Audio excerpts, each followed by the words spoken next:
The verse we're going to discuss this time is verse 7 of Uڵḷadu Nāṛpadu. This is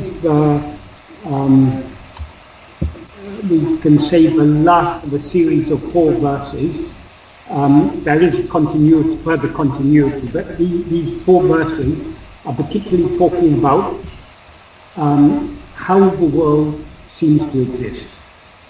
In verse 4, Bhagavan said, if oneself is a form, the world and God will be likewise. If oneself is not a form, who can see their forms and how to do so? We see the world as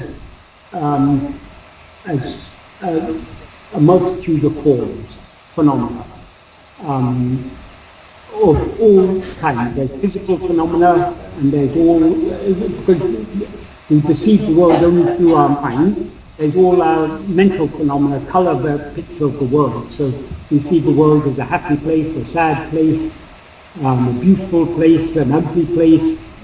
We are not just perceiving forms, we're perceiving them through the colored glasses of our mind.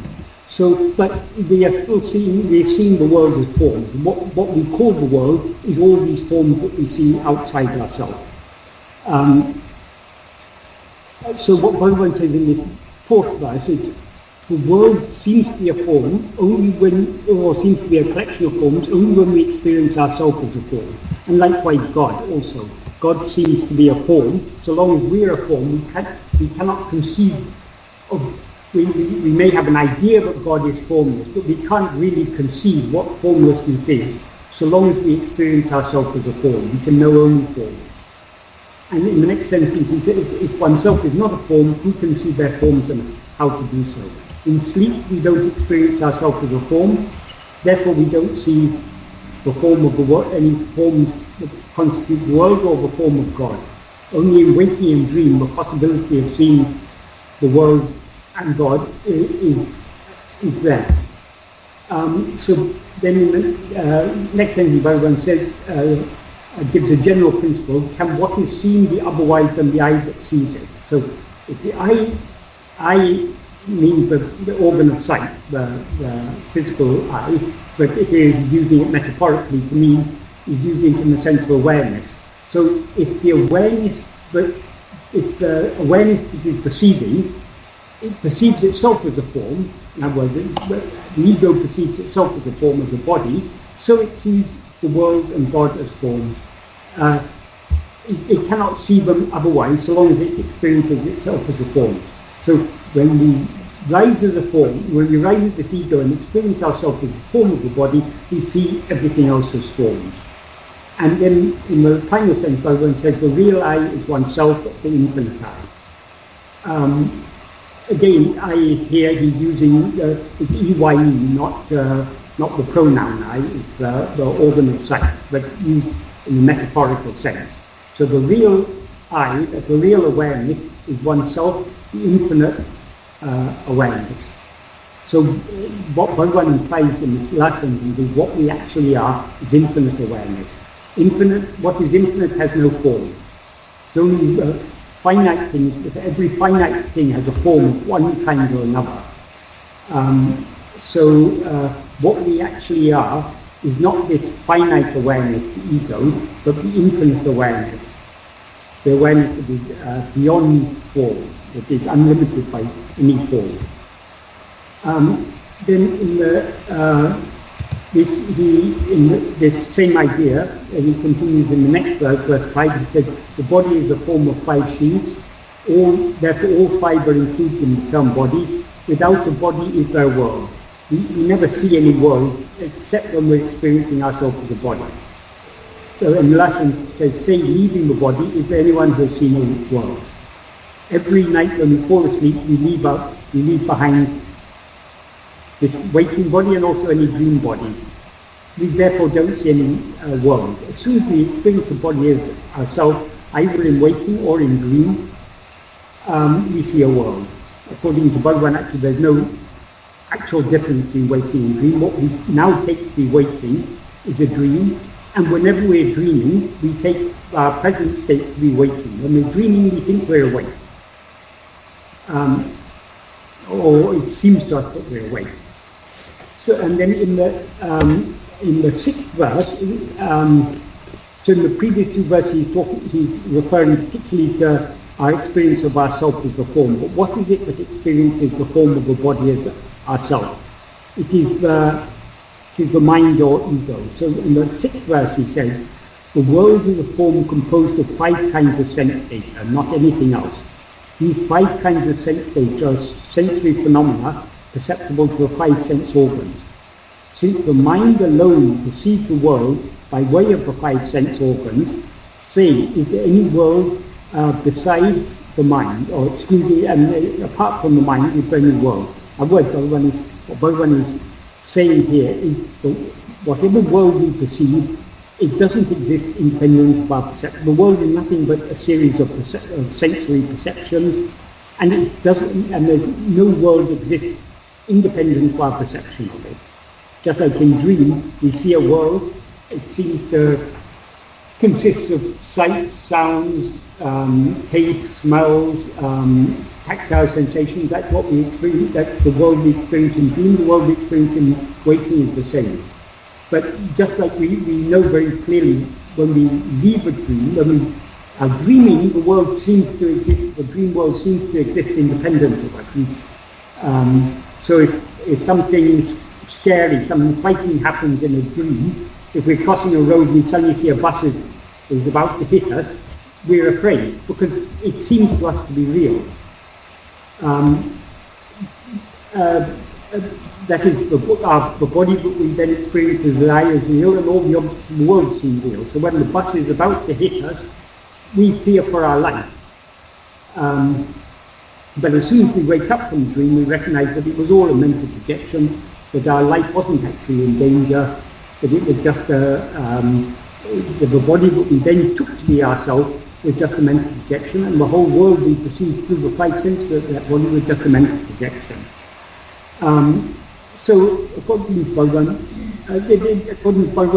exactly the same is true of the waking state. This is just another dream. So the world we now perceive doesn't exist independent of our perception of it. When we're not perceiving it in dream or in sleep, in dream we're experiencing some other world, not this world.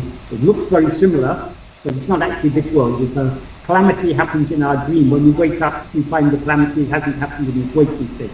So they're 2 different worlds. So we see, in dream we don't perceive this world, we perceive another world. In sleep we don't perceive any world at all. So Bhagavan said, what Bhagavan implies here is the world doesn't exist independently of our perception of it. So this world exists only when we're perceiving it. In sleep there is no world.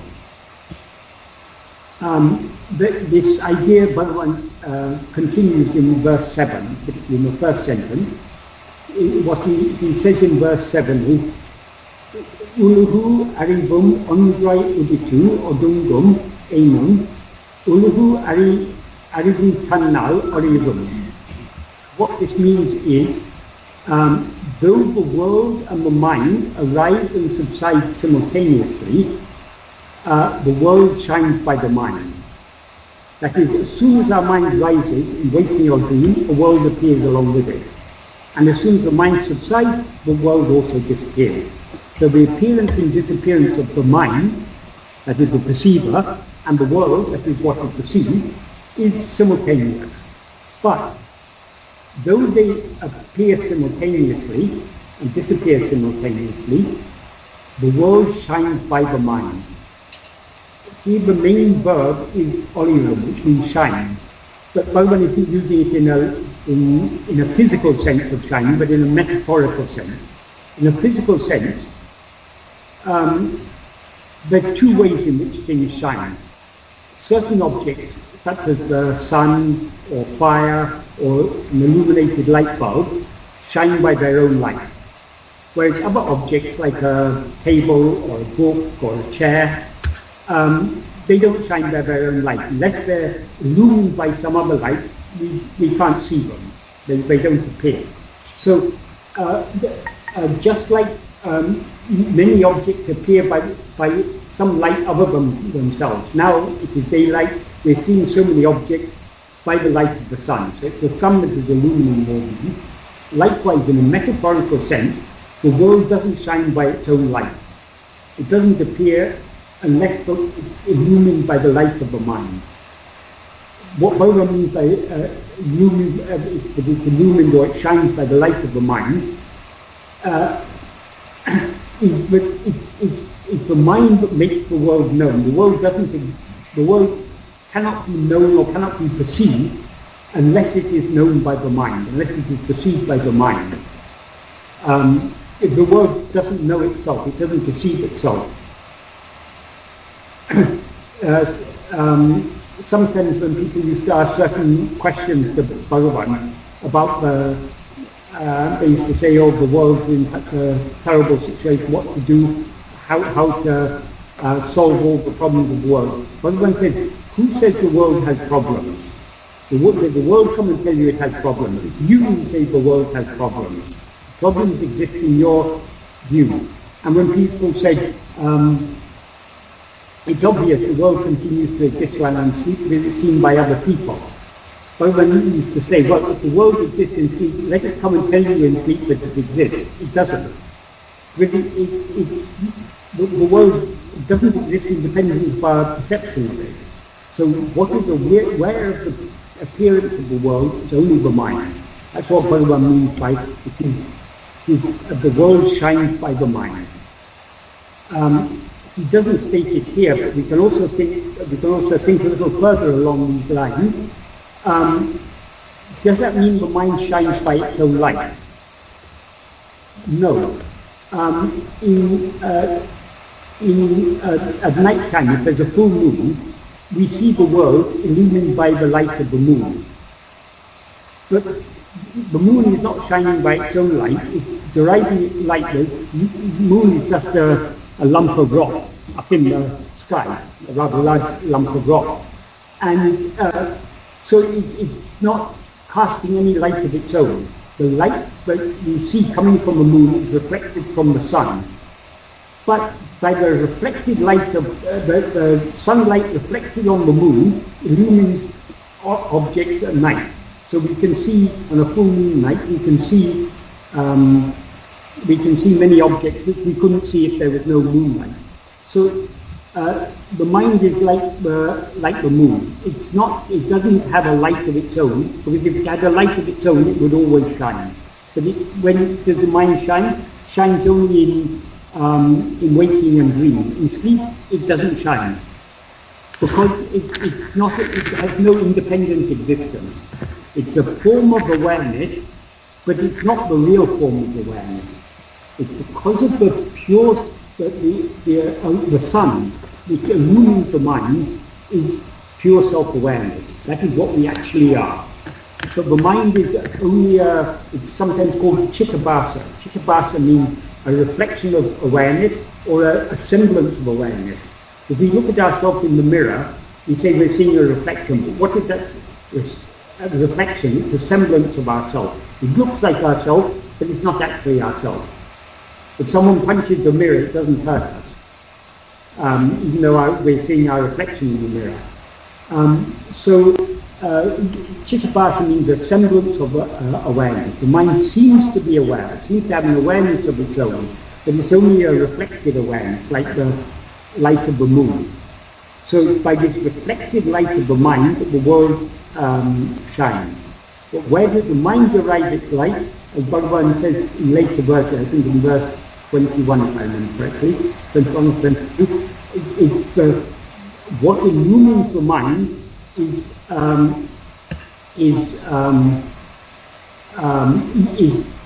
well, there he says the Lord, who shines in the mind, illumining the mind, lending its light to the mind. The Lord there means pure self-awareness, what we actually are, our real self. That is what is illuminating our mind. But that's not actually directly what he's dealing with here. Here he's talking about how the world shines, how the world seems to exist. It seems to exist only by the mind.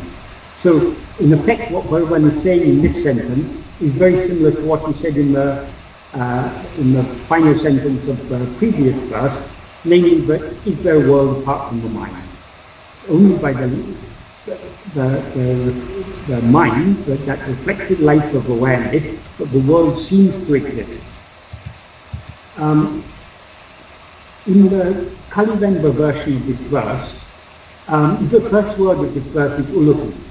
So in the Kalivemba verse, Bhagavan added in the Kalivemba version of this of uḷḷadu Nāṛpadu, before this first word ulahu, he added a relative clause. In Tamil, English relative clauses always come after the noun. In Tamil, they come before the noun. So the relative clause he added was nere nindra. Nere means directly. It's a poetic form of neraha. Neraha means directly. It's an adverb. But it's often also used in the sense of what is directly perceived, or what is in front of one's eyes. So, and nindra means what which stands. So the word, he said, the world which stands in front of our eyes, the world which stands in front of us, the world that we are perceiving directly, it appears with the mind and it disappears with the mind. And it's illumined only by the mind. That's very important, this sentence. But though Bhagavan says that it stands in front of us, that could be taken to imply that the world is actually out there in front of us. That is not what Bhagavan means here, because according to Bhagavan, any state in which we perceive anything other than ourselves is just a dream. So just like the world we perceive in a dream, whatever world we perceive in this state or in any other state is merely a mental projection, and therefore does not exist independent of our perception of it, which is the meaning of this verse. Therefore, though this or any other world we perceive seems to stand directly in front of us so long as we're perceiving it, and hence it seems to be outside ourselves, it's actually just an illusory appearance, and therefore it doesn't actually exist outside of ourselves, it exists only in our own mind. When we're dreaming, the dream world seems to be outside of us, because we limit ourselves as a little body in that world. And so all the other objects of the world seem to be outside of us. But as soon as we wake up, we understand both the body which we took to be ourselves and the world we perceive through that body all existed only in our own mind. They're all a mental projection. Then why does Bhagavan say here the world which stands in front? It's just to confirm what he means by which stands in front, which is directly perceived by us. So it's just to confirm that what he's referring to here is any world that we may perceive, whether this world in waking or the world in dream. When we're dreaming, the world seems to be in front of us. The world seems to be there in front of our eyes. We seem to be perceiving it directly. So any world that we may perceive appears only, comes into existence only with the mind. The verbs Bhagavan used in the first clause, the adverbial clause, though the world and the mind rise and subside simultaneously. Arise, he uses the word udittu, which means to come up. Oḍuṅgum means to subside or go down. What he means by arise and subside here, they appear and they disappear together. Then in the next sentence he says, this is up to here he's been talking about the appearance of the world in verses 3, 4, 5, 6 and 7. So, or at least the first sentence of sentence 7. But just as in verse 4, the first of these 4 verses, he gives a clue at the end of that verse. He said, the real I is oneself, the infinite I. So what he's talking about, why he's talking about the world and about the mind and about the body and all these things, it is not because he wants us to know the world and the mind and the body. He's pointing to something beyond it. But first we have to understand how all these things seem to exist. Why does this world seem to exist? Why do I seem to be this body? Only because I rise as an ego. That's what Bhagavan is leading up to. But in the final sentence of verse 4, he said, the real I is oneself, the infinite I. That means what we really are is just infinite awareness. And also in this second sentence of verse 7, he likewise points to the reality that is beyond all this appearance. What he says here is, ulahu, aṟivu, tōṉḍṛimaṛai iḍaṉ-āy. That is, as the base for the appearance and the disappearance of the world and the mind, tōṉḍṛimaṛaiyadu, without appearing or disappearing, oḻirum, which shines. There we have to rearrange the words, because for poetry sometimes the words don't have to be in a proper syntactic order. So this oḻirum refers to aḳdē, which means that only that which shines without appearing or disappearing, as the base for the appearing and disappearing of the world and mind, that, one says, is poruḻ. Poruḻ is a Tamil word that means, it's almost an exact equivalent of the word vastu in Sanskrit. It means substance, or in this context, the real substance. So the real substance, now we're seeing all these multiple forms. But these appear and disappear, so they're not real. But what is the real substance? What is it that appears as all these things, appears as the world and the mind? It is the ultimate substance, is that which neither appears nor disappears. What is it that doesn't appear or disappear? What do we experience in waking, dream and sleep without any change? It is only ourself, our self-awareness. It's I. We say, I am awake, I was dreaming, I was asleep. There's one I that is constant throughout all these. Now we take this I to be a body, to be a person. And we say I'm Michael or I'm Kumar or whatever name may happen to have been given to this body. We identify with the form of this body and therefore with its name. But these appear and disappear. But though everything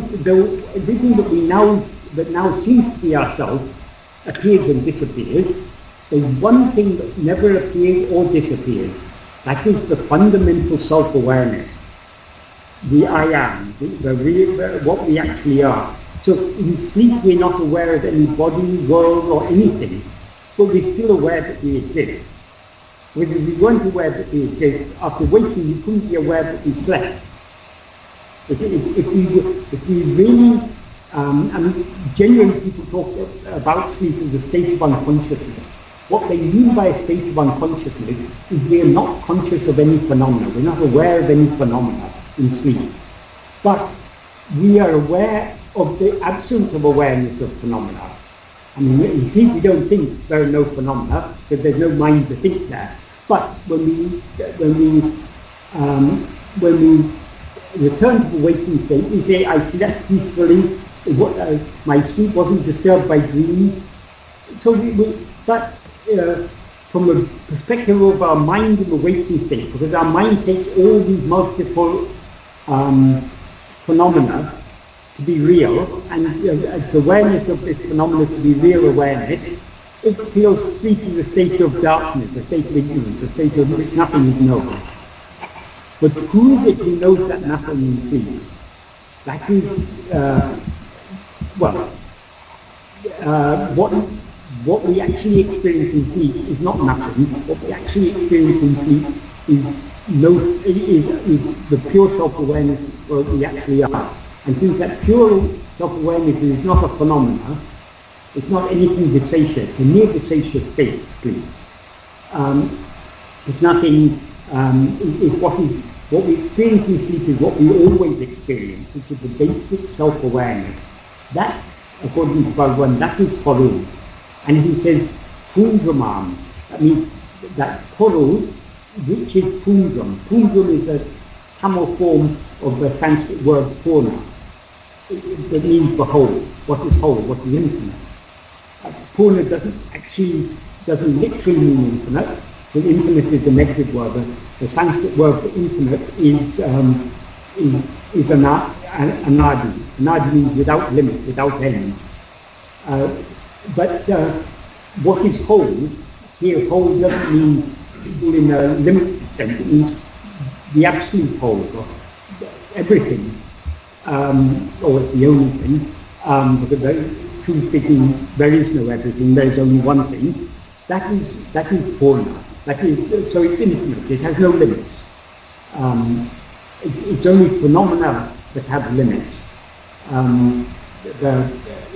The fundamental self-awareness is infinite. It has no limits in either time or space. There's never a time or a place where we're not aware of ourselves. Time and place appear along with the mind in waking and dream, and disappear with it in sleep. In sleep there's no time. We don't get bored in sleep, thinking, oh, how long is it going to be till I wake up? Time that doesn't exist there. Once our mind recharges its batteries, so to speak, once we recharge our energy from our source, to what we actually are, we rise with all our full enthusiasm to jump out and start interacting with the world again. That's the nature of the mind. But while we're actually sleeping, it's a peaceful state. We're not aware of the passing of time. We're not aware of anything except ourselves. One thing I forgot to mention when I was talking about the first sentence is the word that Padacchēdam uses here. Ulahu is the same word that he used in the previous verse, which means world, which, as I explained last time, means Padacchēdam explained what ulahu actually means, what loka actually means, is what is seen, what is perceived. The word he uses here for mind is aṟivu. Aṟivu actually means knowledge or awareness, but it's also a word that is used for the mind because it's the mind that is aware of the world. The mind of it, you could also take the ego, because actually everything is mind. The whole world is just perceptual phenomena. They're all mental phenomena. It's in our own mind that we perceive all these things. It's a series of mental images of what constitute the world. We have sight images, we see objects, we hear sound, those are also auditory images. We have visual images, auditory images, taste images. So we can say the whole world is a series of images or impressions. But that's all in the mind, they're all mental phenomena. So, but the mind consists of two parts. As Bhagavan says in verse 18, he said, thoughts alone, ēṇum, thoughts alone are mind. So the mind is nothing but thoughts. But of all the thoughts in the mind, the root of all other thoughts is the first thought, which is called I, that is the ego. So this thought called I, this is the root of the mind, and Bhagavan says in the final sentence of verse 18 of Uڵḷadu, what is called mind is I. I there stands for the thought called I or ego. So what the mind essentially is the ego. Why is that? The ego is the perceiving element of the mind. All other thoughts are perceived. All the objects of the world, Bhagavan says, are just thoughts in the sense that they're just mental phenomena. They are all perceived. They're not aware of their own existence. They're now, all of us looking at a screen, a computer screen. I don't know whether it's projected there or how you're seeing it, but we're looking at a screen. That is something, that screen is not aware of itself. It is we who are aware of ourselves and aware of everything else. We means we as this ego or mind. So the word he uses there for aṟivu actually means awareness, but what is the awareness that appears and disappears? What is the awareness that arises and subsides? It is only the ego or mind. So he's using aṟivu here in the sense of ego or mind. It's in the first sentence he uses it, and also in the second sentence he uses it. So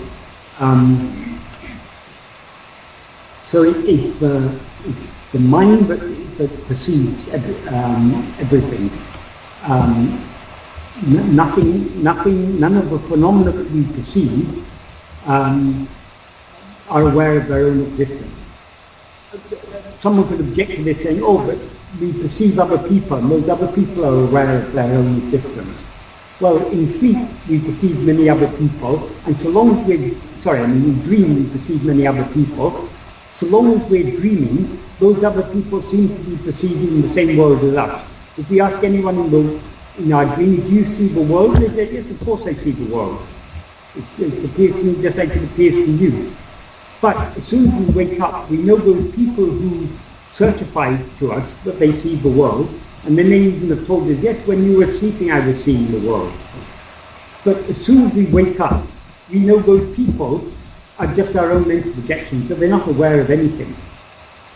Of course, when we're in the dream, because we take ourselves to, even the person we take ourselves to be in the dream is not real, because that person is a body. And where did that body come from? It's just our own mental projection. So, so long as we are dreaming, we take ourselves to be a person. And therefore, for all practical purposes within the dream, all the other people in the dream are as real as us. So they are perceiving the world just like we are. In effect, we can't go around telling people in our dream, oh, you're just zombies, you're not aware of anything, you're just my mental projection. If we say that, we'll get a beating. Likewise in this waking state. So we have to react in the world as if other people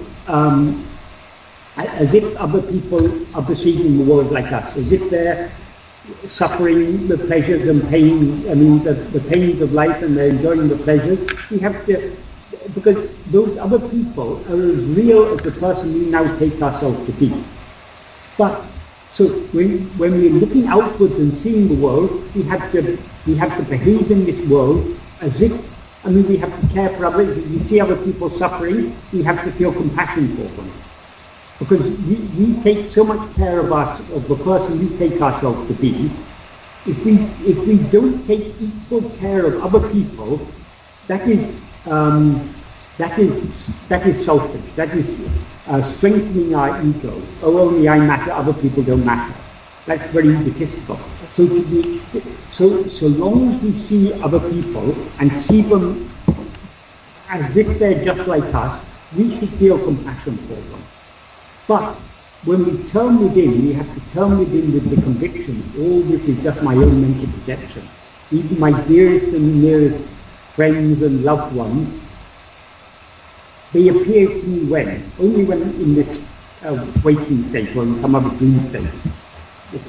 When we're dreaming, we think we're meeting our wife, children, parents, we interact with them. When we come to the waking state, if we go and ask them, did you enjoy the conversation we had in dream? They'll say, no, I've only been in your dream. So these are all tricks of the mind. But so long as we're in a dream, we have to interact with the dream as if it's real. That is, so long as we are allowing our attention to go outwards. But we don't. What is our primary duty? Our primary duty is not to see the world, but to see ourselves. So our aim should be to turn our mind within. And in order to turn our mind within, that is when we have to remember what Bhagavan told us. This whole world, all the terrible sufferings and great problems we see in the world, all our own little problems, the bills we have to pay, what we're going to do the next day, or what we're going to do this evening, or all these problems, they concern us only so long as our mind is turned outwards. When we, as far as possible, we should be trying to turn our attention within. And Bhagavan said, the world will go on as, well, it will seem to go on as it would anyway, according to destiny, whether we're attending to it or not. Actually, if we're not attending to it, if we're not aware of it, it doesn't exist. But we'll see. Supposing just explain this hypothetically, supposing we are able to remain so deeply absorbed in self-attentiveness for X number of hours, at that time we're not aware of any world. But when our mind comes out again, it's as if X number of hours have passed, and as if things have happened in the world as per destiny. Bhagavan said that what our body, speech and mind are destined to do, they'll be made to do. In his note to his mother, he said, Avarava prarabdha prakaram adatanaman angan virindu advipan. I mean, according to the destiny of each person, he who is for that, God or Guru, will make them advipan, will make them dance. And he said, angan virindu. Adipanavan angan virindu. I mean, he who is for that, being there means in each place. It implies in the heart of each one of us. So our body, speech and mind will be made to do whatever they're destined to do. But we will be aware of that only if we allow our attention to go outwards. We don't have to allow our attention to go outwards. Bhagavan said, it's not necessary to think at all. He gave a beautiful example of a passenger travelling on a train. When we're travelling on a train, we know that everything on the train is being carried by the train. We don't have to put our luggage on our head and suffer. We can simply put the luggage aside and we can sit back and relax. So also we don't have to concern ourselves with anything about the external world. We don't even have to think about the external world. We don't have to think about where our next meal will come from. Our sole aim should be, as Bhagavan says in the first sentence of that analogy of the passenger in the train, he gives that analogy in the last sentence of the 13th paragraph of mēṉu. In the first sentence of that same paragraph, he says, he defines what is self-surrender. He says, ānmachintane pavira. That means accept atmachintana. Atmachintana literally means thought of oneself, but it actually means, in this context, self-attentiveness. Accept self-attentiveness, giving room to the rising of, giving no room to the rising of any thought other than self-attentiveness, and thereby being established being firmly established as oneself. Atmanishta paranai, iṛipada, taṉṇā aṛivu-taṉṇāl. That is giving oneself to God. So Bhagavan doesn't actually, if we want to follow the path of self-surrender that Bhagavan has taught us, which is actually no different from the path of Atma-vichara, because he defines self-surrender as giving no room to the rising of any thought other than self-attentiveness. Ānmachintana is there, it's another, it means the same as Atma-vichara, attending to or observing or watching only oneself. We don't actually have to think of anything else. If we have so much faith in Bhagavan, so if we believe Bhagavan is the train that is carrying all the burdens, we can put our luggage aside, we can set aside all our thoughts about the world, and we can turn our attention within. But I think probably most of us who are listening to this, and certainly I can say to myself, I don't yet have sufficient faith in Bhagavan. I don't yet have sufficient love to follow the path that Bhagavan has told us. So much of the time my attention is flowing outwards, so the world seems to exist. And so I interact with the world, I have my, I suffer and I enjoy it and all these things we go through. But though we lack sufficient love to turn our mind constantly inwards, that is our aim. We should slowly, by constant practice, by patient and persistent practice, we should go on trying to follow this path that Bhagavan has taught us. Slowly, turning our attention back towards ourselves again and again. However many times we fail, persevering in our effort, just like a small child will fall so many times when it's learning to walk.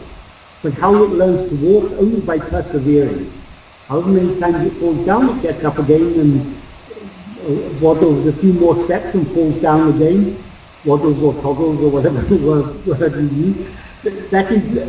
But how it's by persisting, but any small child learns to walk.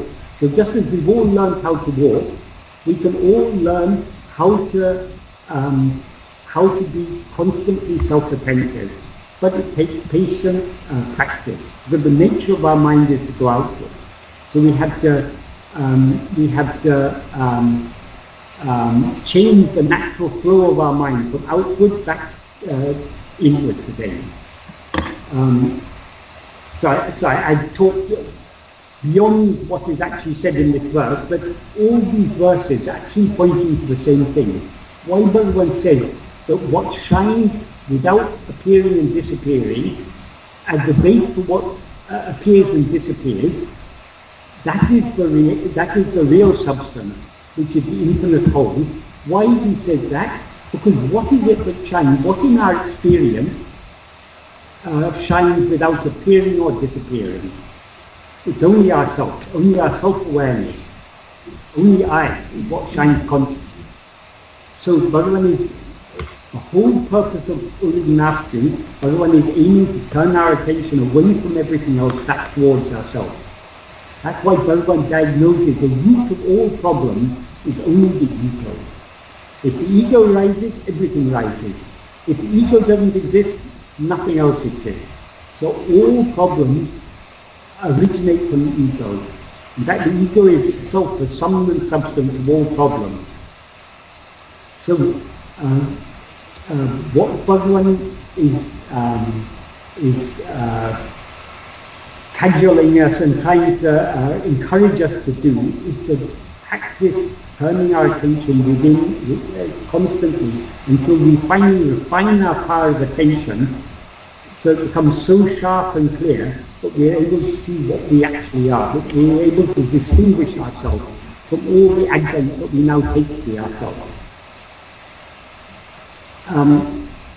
Just to complete my what I've explained about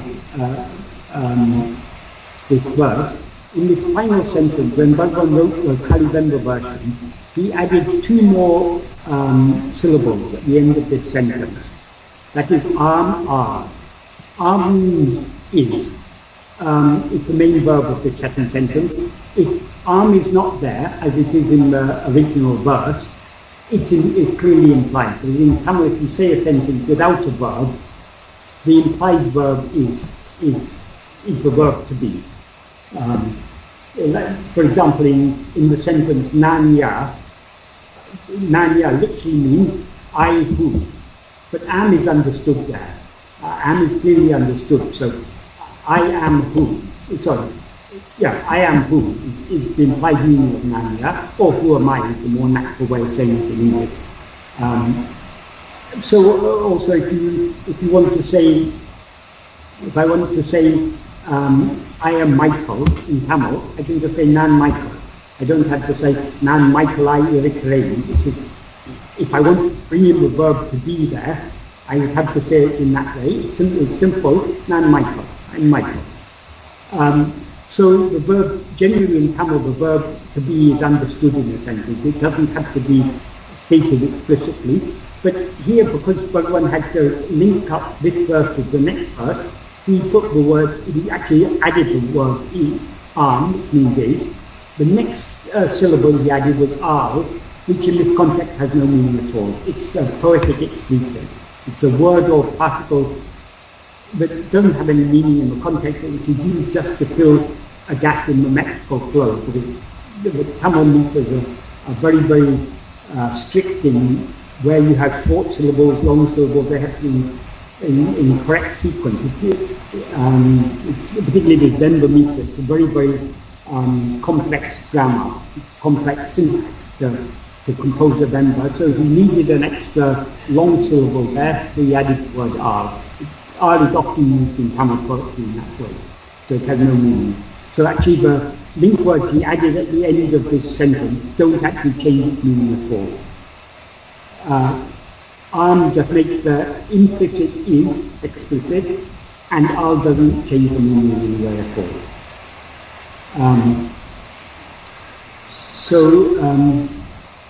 This is a very, very important verse. Firstly, because he points out that, as he had said in the previous verse, the world doesn't exist independent of the mind. In fact, he says it doesn't shine independent of the mind. It shines by the mind.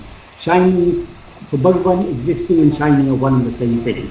Except in the case of the world and the mind, they shine. They seem to shine, they seem to exist. They don't actually exist. It's just an illusory appearance. Both, not only the world is an illusory appearance, the mind which sees the world is an illusory appearance. What is real is only that which doesn't appear or disappear, but which is the base for the appearance and disappearance of everything else. That alone is the reality. That alone is the real substance. That is what we actually are. So these verses of uḷḷadu Bhagavan pack so much meaning into so little, so few words. We could go on talking and discussing the meaning of these verses, and it's not only what he says in each individual verse, there's so many connections. So if you just read one verse in isolation, you'll get only a limited meaning of it. But if you read it in the context of the whole work and make connections between this verse and other verses, then it all becomes clearer and clearer. And there are also connections between what Bhagavan says in uḷḷadu and what he says in, for example, in Nañā or in Padacchēdam or any of his works. There's so many connections there. That is what manana is about. Manana is making the connection. Forming a coherent understanding of what Bhagavan has taught us. You don't get a coherent understanding from just one statement. You have to fit them all together, like putting a jigsaw puzzle together, so we get a clear and coherent picture of Bhagavan's teaching.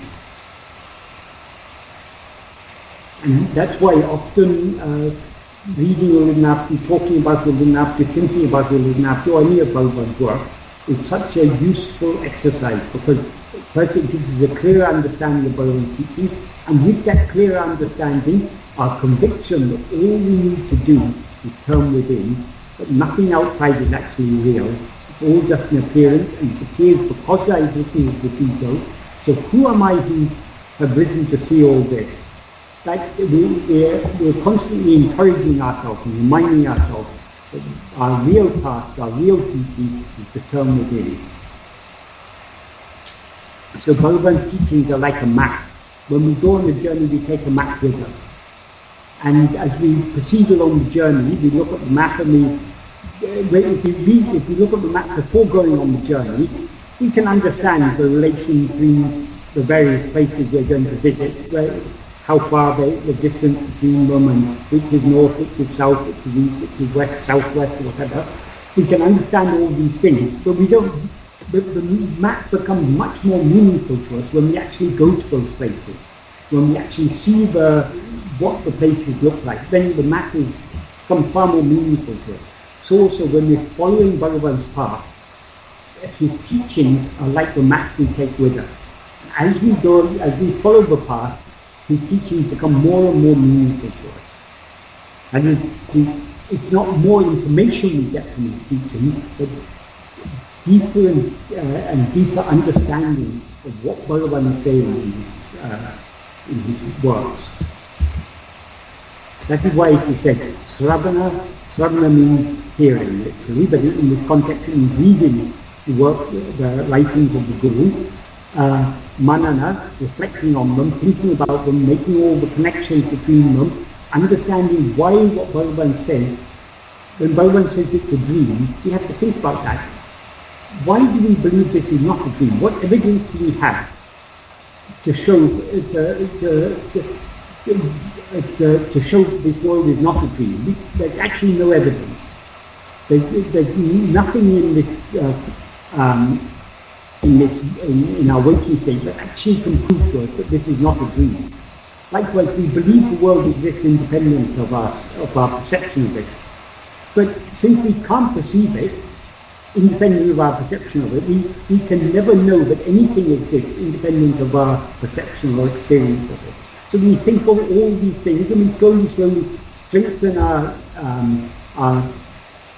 conviction that what Bhagavan is telling us is the truth. And we all now feel, I am this person, I am this body. It's such a strong, so deeply rooted in us, that this awareness, I am this body. But though we experience ourselves as this body, when we consider what Bhagavan has taught us, we can understand logically, how can I be this body? If I'm this body, I can't be aware of myself. In dream, I'm aware of myself very clearly, but I'm not aware of this body. I'm aware of some other body which I take as myself. In sleep, I'm aware of myself, but I'm not aware of any body at all. So how can I be this body? So in this way, we have to be constantly thinking about Bhagavan's teachings and understanding why Bhagavan has taught this and why. Obviously, we can't prove the truth of Bhagavan's teachings, but Bhagavan gives us lots of reasons to doubt all our old beliefs. So we have to set aside all our old beliefs, and if we widely take what Bhagavan has taught us, at least as tentative beliefs, because Bhagavan doesn't tell us, believe what I say. He says, investigate yourself and see for yourself what I say is true. So we need to have the Sravana, we need to have the Manana. But most important of all, we need the Nididhyasana. Nididhyasana means deep contemplation. The deep contemplation that we have to do is contemplation on what? Only contemplation on ourselves. In other words, self-attentiveness. Atma-vichara, atma-chintana, whatever we call it, all the same. So that is what Nididhyasana is. By doing that Nididhyasana, what are we turning our attention towards? We're turning our attention towards ourselves. Though we now seem to be this mind, what is the light that is shining through this mind? It is only the pure self-awareness that we actually are. So the original, the source of all illumination is ourself, our own self-awareness. That is what illumines the mind, which in turn illumines the world. As Bhagavan says in this world, the world shines by the mind, and the mind, in terms of in this verse that he said of the mind is only a reflected light like the moon, which shines by the light of the sun, which is pure self-awareness, awareness that we actually are. So when we turn our attention back towards ourselves, we are turning our attention back towards the light. Thereby we are clarifying, our mind is being purified and is gaining more and more clarity. So the clarity that we require to understand Bhagavan's teaching, we can get only from practicing his teaching. The more we practice them, the more clearly we will understand them. The more clearly we understand them, the more love we have to practice them. So Sravana, Manana and Nididhyasana, all are important, and each one feeds the other. We don't just read Bhagavan's teaching one day and say, oh, now I've understood everything, now I just have to practice. What will happen? We sit down, we try to attend to ourselves, then we start thinking about, I'm feeling a bit hungry, when am I going to get my next meal? Or we think about the problem that we may have in our office. When we go to office tomorrow, we're going to have to face our boss and give some explanation. There'll be some preoccupation or other will come to our mind. Because that's the nature of the mind, it goes outwards. The mind doesn't want to die. So it's constantly going out, grasping things in order to survive. So we're not going to succeed in following what Bhagavan taught us, unless we've already been through this for so many lives before. We're not going to all of a sudden overnight. For Bhagavan, just one moment of atma-vichara was necessary. But that isn't the case for most of us. And Bhagavan himself said, what he did when he was asked how it happened that he attained such a young age and just he turned his mind within and immediately he saw what he actually is. Someone asked him, how that is possible? He said, Edo vichakarai sattakarai. That's a very idiomatic Tamil, but what it basically means is what was left incomplete before was resumed. So what Bhagavan implies by that is all the practice that we need to go through, he has gone through already. Bhagavan said, nobody has ever succeeded in this path without perseverance. We each have to go through the path that Bhagavan himself went through in so many previous lives. So we have to go through this. So we have to slowly cultivate this love to follow Bhagavan's teaching. And we get this love. Of course, the most important is trying to practice it, but that our practice is supported by constantly reading and thinking about Bhagavan's teachings and trying to understand them more and more clearly.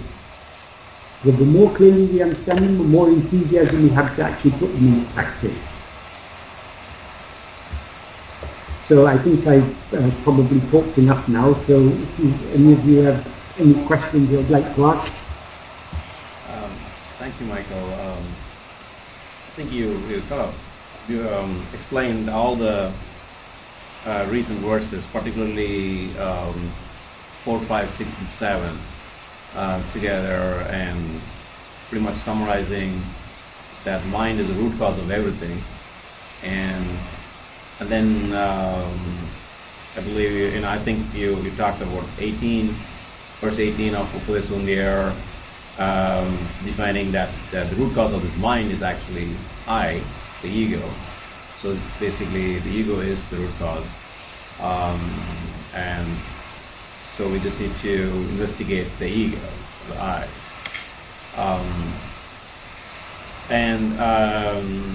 Immediately one would ask, so if all is an illusion, if mind is what is projecting it, then how do we go about in this world? And to which I think you explained, we act as if we are in it. So which reminded me of a couple of verses from Uڵḷadu Nāṛpadu 26 and 27, where Vasishtha instructs Rama, you act as if you play a role in the world. So, I was thinking in my mind if you could give us some contemporary examples, how we go about with that as if, can you explain it a little bit more, practically how we can, or maybe if you give some examples it may be useful for us. Well, we don't actually have to concern ourselves so much about this because, as Bhagavan said, what we are destined to do will be made to do. Anything that we try to do but we're not destined to do, we can try as much as we like. I think President Trump is not a very good president. I'm sure I could do a much better job than him, so I can try and become President of America. I can try as hard as I like, but it's not going to happen. I'm free to try. So there's so many things. We're all aspiring for things. We all have hopes and fears. We try to avoid certain things. We have an illness. We know some surgical procedures. We're likely to be prescribed a surgical procedure, so we're very, very careful about what we eat, and we hope that somehow we take medicines, or we hope that somehow we can avert it. But if we're destined to undergo that surgery, we're going to have to undergo it anyway. So this is our life. We're constantly seeking certain things and trying to avoid certain things. So long as our mind is going outwards, so long as we're aware of the world, we cannot be free of likes and dislikes. We can lessen our likes and dislikes by accepting everything is the will of Bhagavan. Whatever happens by Bhagavan's grace, it's for my own good. But still, when we undergo a painful experience, we want to free ourselves from that painful situation. And when we, in a pleasant circumstances, we want to extend it as long as we can. But we know it never happens. Pain follows pleasure, pleasure follows pain. They go on. I mean, our life is a constant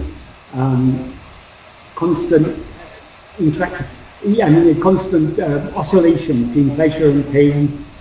And but all these problems, this pleasure and pain, all these things happen when we allow our mind to go outwards. Bhagavan says we don't actually have to allow our mind to go outwards.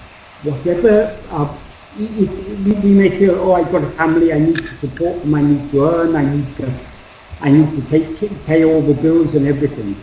If it's your destiny to earn, sorry, not even your destiny, let's be more precise about it. If it is the destiny of the body and mind that you now take to be yourself, to earn, to pay the bills, to look after your family, that body and mind will be made to do it.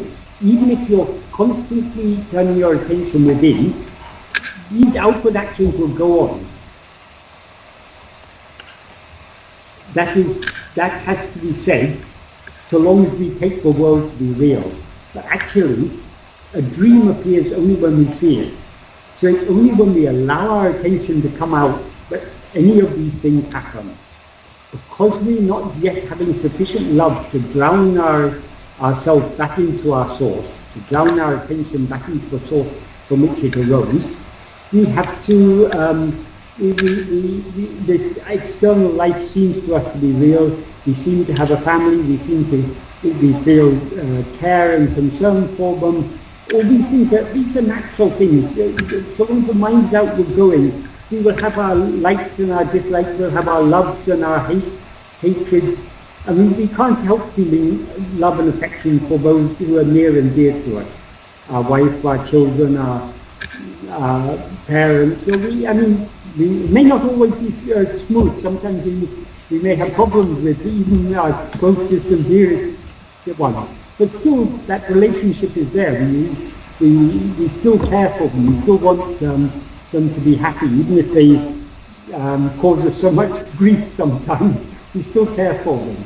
So this is life. We don't really need to be taught that, because we all do it anyway. And to the extent that our mind is pure, our actions will be caring actions, loving actions. So we don't really have to worry about, we have to do good, we should avoid doing bad and everything. We don't have to do good and avoid doing bad. We have to be good and avoid being bad. And how to be good? We are good to the extent that we are free of selfishness. And what is the root of selfishness? The ego. So it's to the extent that our mind is purified, to the extent that our strong desires, our strong likes and dislikes are given up. And the most effective way to give these up is by following what Bhagavan has taught us, by trying to turn our attention within. Because nothing is as purifying as this practice of self-repentance. Sure, we can purify our mind by following the path of bhakti, bhakti in this sense I'm talking about, in this context I mean by bhakti, I mean external bhakti for God external, an external God. Because Bhagavan has said the highest bhakti is self-attentiveness, because God exists and shines in us as ourselves. But before we come to this path, we probably all followed some sort of path of devotion, or without knowing we've done some sort of karma yoga. We've just felt compassion when we see people suffering. We've tried to help them. So many things are there. All these things, they happen naturally. But now we've reached a point on our spiritual journey where we've come to the final leg of the journey. And from here onwards, it's a straight path directly back to the source, which is ourselves. So turning our attention within is the direct path. As Bhagavan says, Ākam me margam idunditra. In verse 17 of Uddhya India, he says, this is the direct path. Ākam means for everyone. Ā means whoever, everyone, whosoever. It's a very, very emphatic way of saying for everyone. But ultimately we will all come to this path, sooner or later. Even the worst people in the world, after undergoing so many problems for so many countless births, sooner or later their mind will they'll get dejected with all these things and they'll try to find a better path, and they get slowly their mind gets purified. Ultimately, everyone has to come to this path, because how to go back to how to return to our source, except by going back within, because the source from which we've arisen, the base for the appearance and the disappearance of the mind and world, which is without appearing and disappearing, that is our own self-awareness. So we have to turn back to our self-awareness. So this has to be the direct path. And sooner or later, everyone has to come to this path. Whatever other way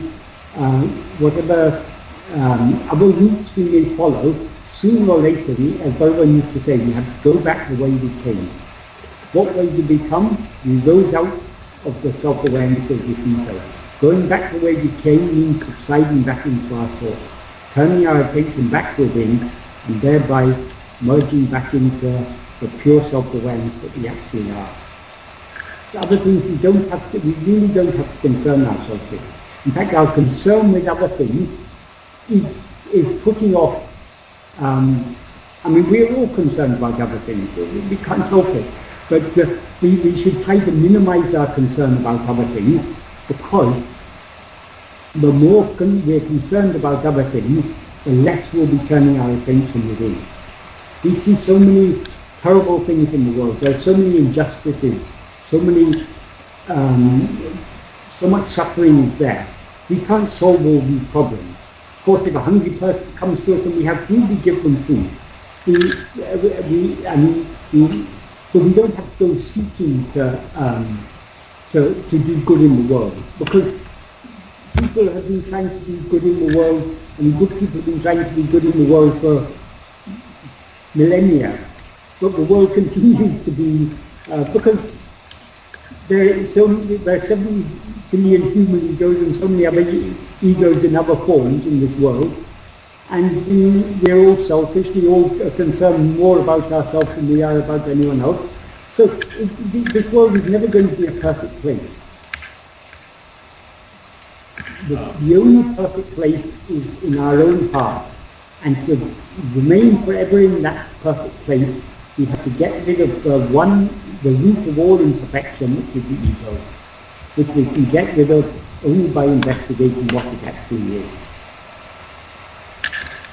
So, thank you, Michael. And towards the end of your discussion, you also explained in detail about Shravana, Manana, Nidhi Darshana, and regarding the first one, which is Shravana.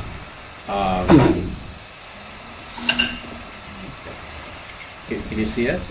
Yes, it's just the sun was. Okay.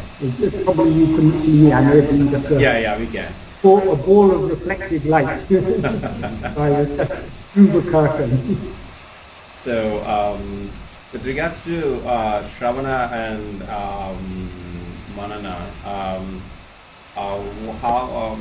how do you practice it? What are your recommendations for the group? So it's a little bit.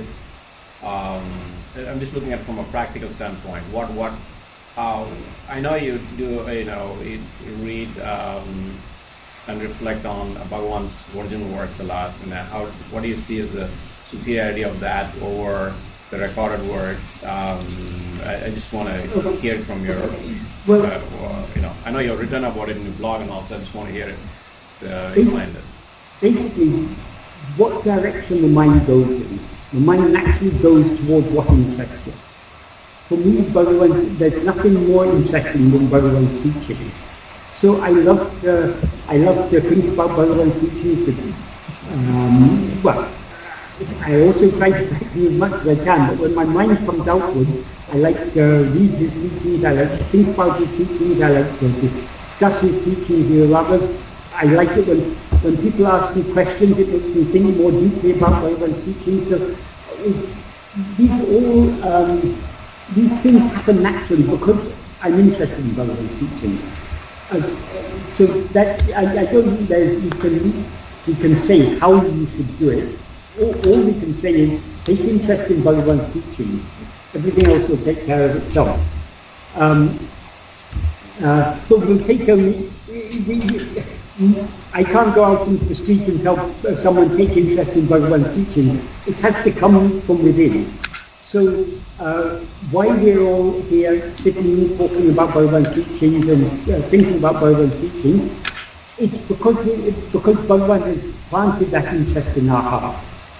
So we just have to, Sadhguru used to say, all we have to do, Bhagavan has lighted the lamp of bhakti in our heart. That bhakti means the love for him, for Bhagavan and for his teaching. He's lighted that lamp in our heart. All we have to do is to protect that lamp and to constantly feed it and keep it burning brightly in our heart. So we have so many other concerns in the world, and slowly we're trying to withdraw our mind from all these external concerns. We can't do it overnight, but in the midst of all our concerns, other concerns, we should, our greatest concern should be to keep this flame of love for Bhagavan and his teachings and for putting them in practice, keeping that flame alight in our heart. The other question you asked was about the different sources that are available of Bhagavan's teachings. Well, obviously, when we're reading works like Uڵḷadu Nāṛpadu, India, we know Bhagavan himself wrote these. So these are the closest we can get to the actual Bhagavan's own words. I mean, these are Bhagavan's own words. In other books, it's what other people have recorded of what Bhagavan said. And people will record what they, nobody had tape recorders. Nobody, well, there were tape recorders in those days, but Bhagavan's voice was never recorded. Once when they tried to record his voice, Bhagavan just kept quiet. And when they asked him, oh Bhagavan, why didn't you, only when the equipment was disconnected, Bhagavan said something. And they said, oh Bhagavan, why didn't you say that before the equipment was disconnected? The person came from a long distance to record your voice. Bhagavan said, how to record my voice? My voice is silent. So Bhagavan's oral teachings were never recorded mechanically. So they were only recorded by people, and nobody, and no one was sitting there taking shorthand. In fact, it was when someone attempted to do that, it was actually an order was passed by the ashram office that nobody should take notes in Bhagavan's presence. The only person who, to a certain extent, got away with that was moṇḍṛā, because he was constantly writing verses. So many of the verses of Guru daṛkiḍaṉāyt, he wrote then and there in Bhagavan's presence when Bhagavan said something, and he then showed it to Bhagavan and Bhagavan corrected it. So that was beyond the jurisdiction of the ashram office. They couldn't prevent that because moṇḍṛā was working so closely with Bhagavan, but everyone else was banned from taking notes in Bhagavan's hall, because the management were afraid people are going to take notes and they're going to publish it and make money, and that money should come to the ashram. The usual worldly concerns. So all the people who recorded, they recorded from memory afterwards. And if you've ever tried, if after this, we have this discussion, if you go away and try and write down all that was said, the questions and the answers, even I couldn't write down. I mean, I couldn't remember. Even one talking, I couldn't remember everything that I said. And if you're hearing someone else speaking, you can only, what sinks in the mind is what you understand. So inevitably, when you're recording sometime afterwards, whatever you heard is filtered through your mind, through your understanding. So if you don't understand correctly what I said, what you record will be what you understood of what I said. It may not be what I meant. So it's also people who sat in Bhagavan's presence, heard him talking, and then went away and recorded, they recorded what they understood of what Bhagavan meant. It may not necessarily be what Bhagavan meant or what Bhagavan actually said. They're not recording Bhagavan's exact words. And another strange thing is, Bhagavan spoke mostly in Tamil, or occasionally in Telugu or Malayalam. But people who recorded they're mostly recorded in English. So they're not only they're not even close to the actual words that Bhagavan used. So, and there are very nice things in talks in day by day in a book. Possibly the best one of those types of books is Maharsha's Gospel, which is carefully edited. But even Maharsha's Gospel, even the Tamil version of Maharsha's Gospel, we can't say the exact words of Bhagavan, but it does. It is a good presentation of Bhagavan's teaching. These are not perfect. We want the perfect source. Bhagavan's own writings are the most reliable. And particularly, there are 3 texts in which Bhagavan has systematically expressed the basic principles of his teaching. Those 3 texts are, I would say, the most important of all is Uڵḷadu Nāṛpadu, Upadeshundya and Nāṇya. Well, Nāṇya is the only one that's in prose, and arguably there's more in Nāṇya. There are more words there, and it's Nāṇya is a very, very, very special work, because though it was originally questions and answers, it was Sri Ramana asked questions and Bhagavan answered him. Bhagavan in those days was writing. So Sri Ramana often copied what Bhagavan wrote on the slate, or what Bhagavan wrote on the sand. But even if he recorded afterwards from memory, he did so very accurately because his mind was very well attuned to Bhagavan. Bhagavan came to teach a very, very simple path, the path of who am I? And the very first question which Sri Ramana asked Bhagavan was, who am I? So he was a perfect disciple, and he was as a person, he was an exemplary person. Even after so many years, when he came to Bhagavan, when everyone knew about who am I, Nāṇya, and it was recorded by Sri Ramana, he would come into the hall, and if you didn't know who he was, you were sitting there and you didn't know who he was, you'll think just some simple villager had come. He would come with folded arms, had his arms folded like this, and he'd come to Bhagavan's presence, prostrate before him, and he'd go and sit in a far corner of the hall. Such a humble person he was, and he truly followed Bhagavan's path. And finally, when the news came that he had passed away, when the telegram was received by Bhagavan that Sri Ramana had passed away, Bhagavan said, Shiva Prakasham Shiva Prakashamana. That means Shiva Prakasham has become the light of Shiva. And that's Bhagavan's way of saying he's merged back into a source, into Shiva, which is Bhagavan himself. So, and not only Sri Ramana recorded Nāṇya, Bhagavan, it was such an accurate recording that Bhagavan himself later rewrote it in the form of an essay, slightly modifying here and there things that Sri Ramana, slightly improving on what Sri Ramana had recorded, but Bhagavan himself wrote it as an essay. So that we can take as 100% reliable record of Bhagavan's oral teachings. Though Bhagavan, more important than the question and answer version is the essay version, because once Bhagavan wrote it as an essay, the earlier questions and answers of Sri Ramana, someone rewrote them using the wording Bhagavan used in the essay to make the present 28 question and answer version. So that is a very, very, very special work, Nāṇya. There's no other work in prose to compare to it.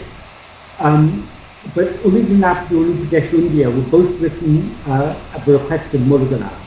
And the first one that was written was Upadeshundya. It was written in a context, and it was written very systematically. moṇḍṛā and Bhagavan discussed it and planned how it should be written. And that covers the whole range of spiritual practices. And in the first 15 verses, Bhagavan shows how all other spiritual practices must culminate in Atmavicāra.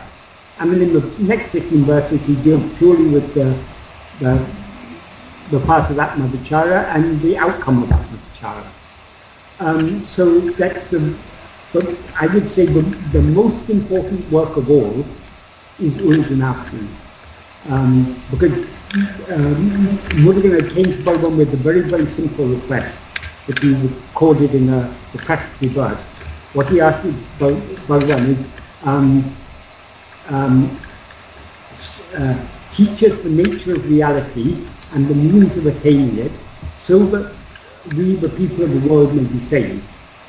So the uڵḷadu Nāṛpadu, the purpose of uڵḷadu Nāṛpadu is very, very simple. What is the nature of reality? What is the means of attaining it? So,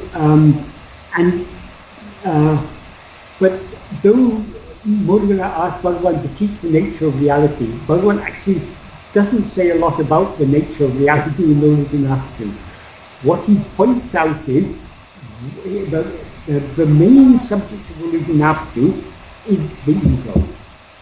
Because the ego rises, everything rises. The world shines because of the ego. So he's dealing with the ego, and what is the nature of the ego? It rises by grasping form. It stands by grasping form. It flourishes, feeds itself and flourishes by grasping form.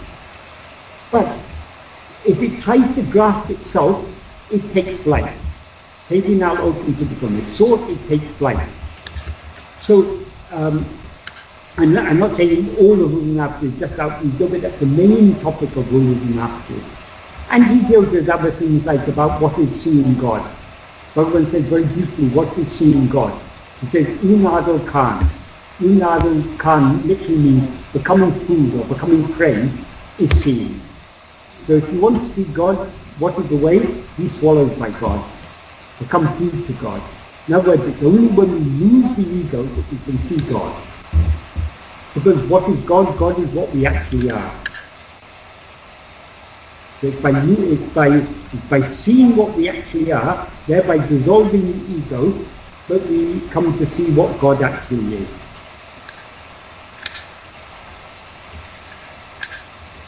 Thank you, Madam.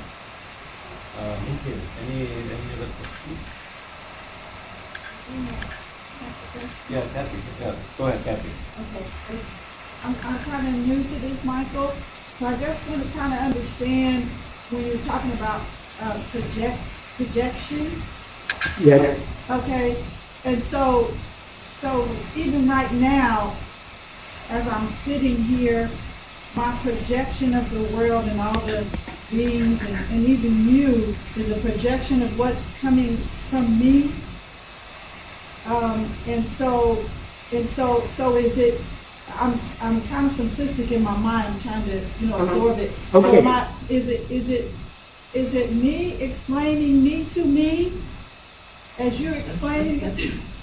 Yes, yes. Ultimately it is, yes.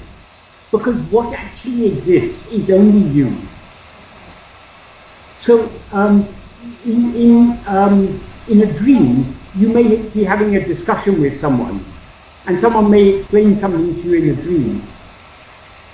And you go, oh, I didn't understand that before, now I understand it, you may think.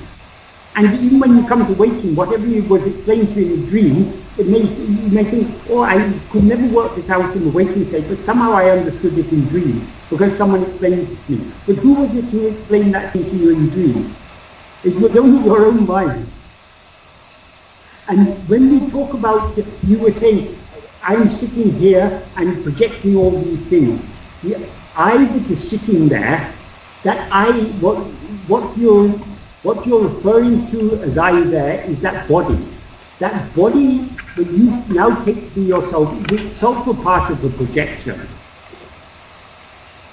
You yourself are as much a part of the projection as I am or anyone else, and any of the rest of us are. But what is it that says, I'm sorry, I don't know your name, but what is it that feels this body is I? That is the ego. And if you look at that ego very, very carefully, as one says, it will take flight. It doesn't actually exist. It seems to exist so long as you're looking at other things. in a dream, so long as we are caught up in experiencing all the dream phenomena, the dream persists. But if in a dream, if you try to turn your attention back to yourself, and who is it who's seeing all this, you try to turn your attention back towards yourself, you will often find that you just wake up like that. Because in dreams, in most dreams, we're not so strongly attached to the body we projected as we are now. Now we're very strongly attached to this body, so it's not so easy to dissolve this dream. But in dream, a sudden fright in a dream will wake you up. But the same fright in this present state won't wake you up. It's not that that is a dream and this is not a dream, it's just this is a denser type of dream. It's a dream to which you're more strongly attached. Because of the strength of attachment to the body which we now take to be I, that is why people say, oh, dreams are often just very fleeting. One moment I find I'm talking to a friend in London, and suddenly I find I'm in New York, and suddenly then next week I'm in Tiruvannamalai, and then I'm talking to my father who passed away so many years ago. Things are constantly changing, unstable. In some dreams it's like that. That is because in those dreams it's only a half-blossom state of the ego. We haven't fully projected. We've sort of half projected and we're not fully attached to that. But there's some dreams we wake up and it takes us a few minutes to adjust to the fact that it was a dream. It seems it's such a solid and real seeming dream. All dreams seem real when we're experiencing them, but certain dreams, we're more strongly attached to that body, so it seems more solid. So all these states, any state in which we're aware of phenomena, according to Bhagavan, is a dream. But some dreams, we're more strongly attached to the body, some dreams we're less strongly attached to the body. That's the only difference. Thank you. But in all dreams, whatever body we take to be ourselves is as much a projection as all the other people. That's why some people say, oh, everything is just my mental projection, I don't have to care about anyone else. You yourself are your own mental projection. Why do you care so much about you? If you're hungry, you'll go and look for food. You'll do anything you can to find food. If you're really hungry, you'll do anything, you'll be desperate for food. Why shouldn't you be so concerned about other people when you're so concerned about this person you projected as yourself? Why shouldn't you be equally concerned about the people you projected as others? So even though the whole world is a dream, being compassionate towards others in this dream is perfectly logical. Because those others are as real as the person we now take ourselves to be. If you really don't care for the body you take to be yourself, if you're not bothered about whether it eats, whether it drinks water, whether it breathes even, then you can be you don't have to care about anyone else. But when our mind comes out, when we experience ourselves as body, we care so much about this body. Well, when we used to say, people sometimes criticize, in Hinduism they worship idols. But when used to say, the people who criticized idol worship, he said, everyone in this world is an idol worshipper, from the smallest ant to everyone. Because what is the idol we all worship? We worship this body as I. We get up in the morning, we take bath, we choose nice tasty food to give it, we put on nice clothes and everything. That's exactly what they're doing in temple. They go, they give the deity a bath, they put nice clothing on it, they put garlands on it, they offer food to it. It's exactly the same, we're all idol worshippers. Because we take the body as I.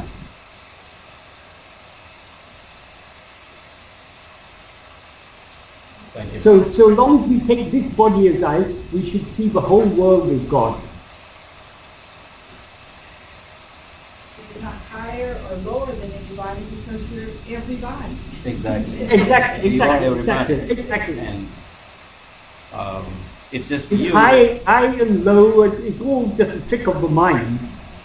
Of course we all like to feel we're special, we're in some way special. But everyone wants to feel there's something special. So even the smallest ant feels special in its own way. So it's natural because eye is special. When we take a body to the eye, that body seems to be special. When we take a person to the eye, that person is special for us, of course. But is this person what we really are? That is what we're here to question and to investigate. If consciousness or self is the witness and not the witnessed or object, what is the seat of consciousness and what is the seat of witness? There's a lot of confusion about this word witness. It is sometimes said in a great literature, but Atman is Sakshi. Atman means oneself. We are the Sakshi. Why is it said Sakshi? Because now we strongly identify ourselves with a certain body and mind. But actually, this body is an object perceived by us, isn't it? Even the mind, all the thoughts, what is the mind? It's a collection of thoughts. Every one of those thoughts is an object perceived by us. So the reason this talk of Sakshi is there is we're trying to separate ourselves. This is what is called Drisya Viveka. Drisya Viveka. Drik is actually the word is dris, but in Sandhi, in conjunction, it becomes drik. Drisya Viveka. The dris, that is the seer. Drisya is what is seen. So Viveka means distinguishing. So we're trying to distinguish what is the seer from what is seen. So we try to isolate the witness, that which is aware of everything, from what it is aware of. So what is it that is aware of everything? It is the ego. When it is said oneself is the Sakshi, oneself there doesn't mean what we actually are, because what we actually are is not aware of anything. It's only when the ego rises that everything comes into existence. So what is witnessing the world? Bhagavan said clearly in the verse of Uڵḷadu Nāṛpadu, there's no world apart from the mind. Because the world is just a series of perception, and what perceives it is the mind. So there's no world independent of the mind. So the Sakshi is the ego. We are trying to separate the ego from all the adjuncts. Now I feel I am Michael. Michael is the name of a person, a body. So these are adjuncts. When I'm asleep, I don't feel I'm Michael. Now I feel I'm Michael. So there's something that's added to me. This is upadhi. It's a superimposition. So I'm now trying to separate myself from Michael. That's why I turn my attention back to myself. So to whom am I turning my attention? I'm turning my attention back to the one who is witnessing all these things. It doesn't mean I have to sit there witnessing, imagining that I'm witnessing the world. That is not what is meant by that. So who is the witness? I am. So who am I? Who am I to see all this? Bhagavan often said, to whom does all this appear? Why Bhagavan gave those questions? Because we're trying to turn our attention back towards ourselves. So this idea of Sakshi, of the witness, is intended to turn our attention back towards ourselves. Who am I who is aware of all these things?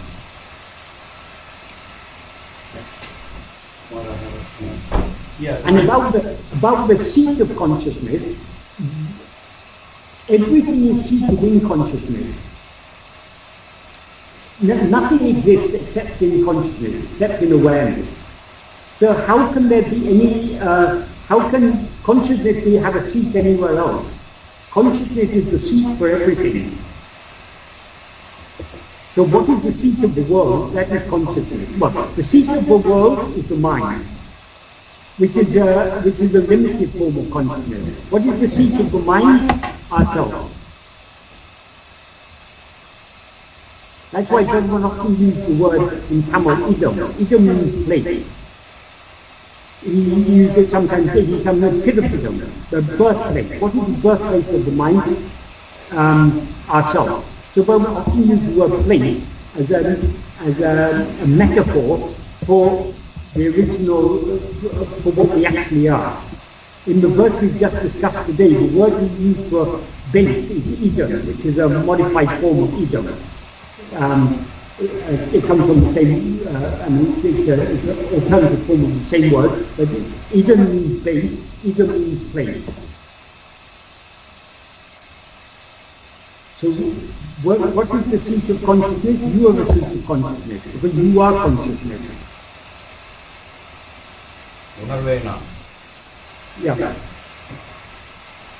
Go ahead, Ram. Michael, on that thought process, is there the word is a projection of the mind, is there a definite end to the thoughts if we keep at it?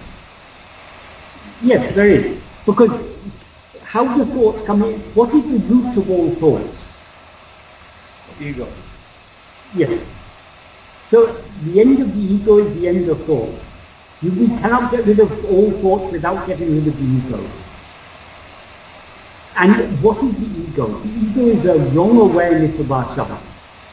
That which feels, I am this person, that is the ego.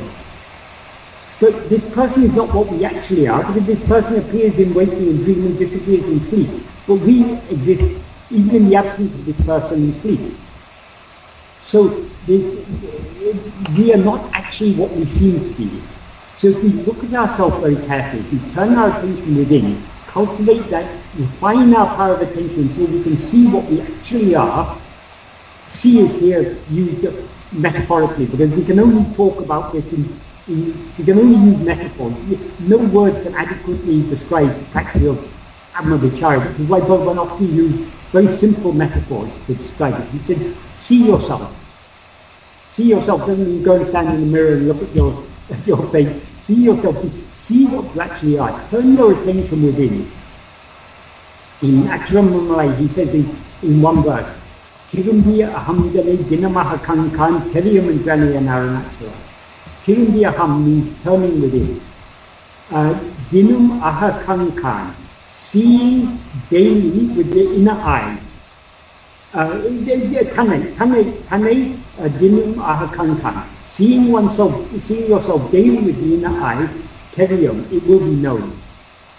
So when it is known, when you know what you actually are, you can no longer mistake yourself to be what you seem to be. If you mistake a rope to be a snake, but I see it's actually a rope. But I happen to have come there in daytime, and I saw that rope there, so I know though it looks like a snake, I know it's not actually a snake, it's only a rope. So you're afraid on seeing the snake. You're not able to proceed along the path because this snake is lying there. How can you kill that snake? If you take a stick and beat it, it's not going to die. There's only one way to kill the snake. Look at it very carefully. If you look at it very carefully, you'll see, what will you see? You'll see it's a rope. There's no snake there at all. So also, the only way to get rid of the ego is to look at it very carefully. Because if you look at it carefully, you'll see what it actually is, which is not the ego, but pure self-awareness. Once we see what we actually are is pure self-awareness, we will never again make the same mistake. The ego will be destroyed. And looking at it carefully is watching each thought? No, because the thoughts are something anya, they're something other than ourselves. Thoughts come and go. But who is it who is aware of the thoughts? So we're not to watch thoughts, we're to watch to whom do these thoughts occur. Who is the witness of these thoughts? Who is the one seeing all these thoughts? We're all clearly aware of ourselves. We're all constantly saying I. We may use I to refer to a body which seems to be ourselves, but we all, without self-awareness, we couldn't be aware of the body as I, could we? Taking the body to be I is a distorted form of self-awareness, but the self-awareness is there. The ego is sometimes called chit-jada granti. Chit means awareness. Jada means what is not aware, what is insentient. Granti means not. So the body is Jada. What we actually are is Chit. When these two get mixed together, the knot formed by the mixture of these two is what is called ego. So now when we turn our attention back towards ourselves, we are trying to separate the Chit from the Jada. How do we separate? We get attached to the Jada by attending to it. So when we try to attend to ourselves, to the mere, the simple self-awareness that we actually are, we are separating ourselves from everything else. And when we again, words fail because we cannot express it adequately in words, but words are only pointers. So we have to try and express it in words, which are never quite capturing it, but the best we can say, we have to focus our attention very keenly on ourselves. Supposing you're reading a really interesting book, you will be, because it's so interesting, even if there's some noises going on around you, you won't notice it, because you're so interested in the book. That is, your attention is focused on what you're reading. In the same way that we sometimes focus our attention on things other than ourselves, because they interest us so much. If we are so interested to know what we actually are, we will focus our attention on ourselves. Not that we ourselves are an object, but we can focus our attention on anything we're aware of. We're aware of objects, we're also aware of ourselves, the subject. So it's not an object we're trying to attend to, it's ourselves. It is, to put it another way, we're always self-aware, but most of the time we're so interested in other things that we're aware of, we are negligently self-aware. That is, we're overlooking our self-awareness. We take our self-awareness for granted. We're not really interested in our self-awareness because there's so many other interesting things in the world. That's the normal state of the human mind. But we need to get that interest to know what is this self-awareness that I actually am. So just like we can attend to anything else, which are all mental images, mental phenomena, everything that we experience is a phenomena. Just like we can attend to phenomena, we can attend to ourselves, the one who is aware of phenomena. So instead of being negligently self-aware as we usually are, we're trying to be attentively self-aware. There is never a moment when we're not self-aware, but we are overlooking our self-awareness. So we're trying to be attentively self-aware. That's all the practice of aṭma-vichāra is. Words can point only to a certain extent. Sometimes Bhagavan had explained this so many times to people, and they'll come back to me and ask, Bhagavan, how to do this? Bhagavan sometimes said, the way is not objective, it is subjective. It cannot be shown. If it was an objective way, it can be shown objectively. But if it's a subjective way, it cannot be shown by another. Everyone has to find the way themselves. Bhagavan used to say, do you need to be shown the way inside your own home? You yourself know your own home, you have to find your own way there. Thank you. Even if the lights have gone out, you still know how to get into your home, don't you? Yeah. You know whereabouts on the door the key is, so you'll be able to put the keyhole in, you'll be able to put your key in there, you'll be able to go in. There are no lights inside, but you know where all the objects are, so you don't trip and you go back and repair the fuse that has gone. Because it's your own home, you know it. So we all know ourselves, but we've been spending too much time outside ourselves. Now we've got to go back inside and switch on the lights. As simple as that.